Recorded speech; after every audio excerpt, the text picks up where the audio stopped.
आज की कहानी है राजा और महात्मा। एक राज्य में एक राजा रहता था।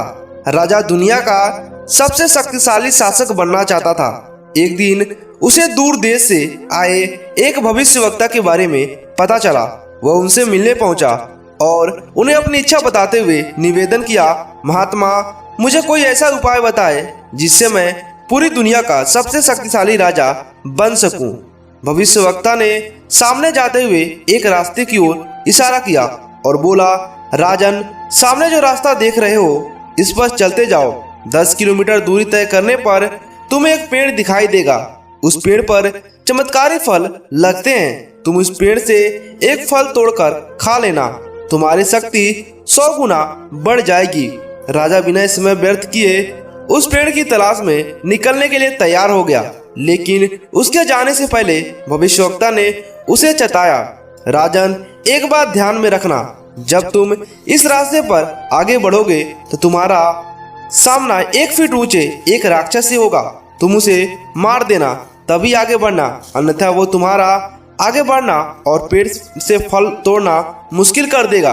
राजा ने हामी भरी और भविष्यवक्ता से आज्ञा लेकर उनके बताए रास्ते पर चलने लगा। 1 किलोमीटर की दूरी तय करने के बाद अचानक एक राक्षस उसके सामने आया और उसका रास्ता रोक लिया। उसकी ऊंचाई 1 फीट थी। वह राजा की लहराते हुए बोला, तुमने हिम्मत है तो मुझसे मारकर आगे बढ़ो। राजा ने देखा कि राक्षस कद काठी में बहुत छोटा है। उसने सोचा कि इतने छोटे से राक्षस को मारने में अपना समय और ऊर्जा क्यों व्यर्थ करूं। वह उसे धकेलकर बिना मारे आगे बढ़ा। वह आगे 1 किलोमीटर ही चल पाया था कि वह राक्षस फिर से उसके सामने आया। इस बार उसकी ऊंचाई 1 फीट बढ़ गई थी। राजा ने उसे फिर एक तरफ ढकेला और आगे बढ़ गया।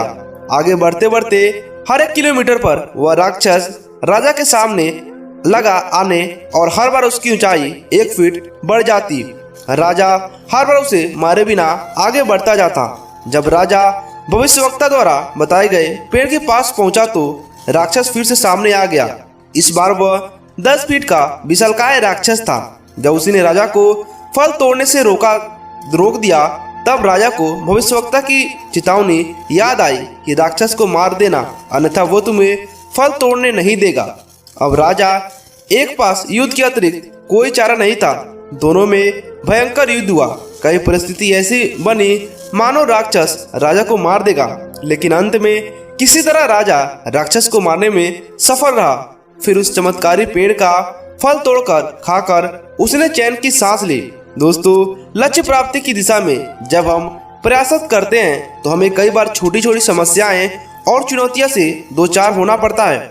हम अक्सर उन्हें छोटा या तुच्छ जानकर नजरअंदाज कर देते हैं और उनका निवारण नहीं करते। फिर धीरे धीरे वही समस्या और चुनौतियां बड़ी होती चली आती है।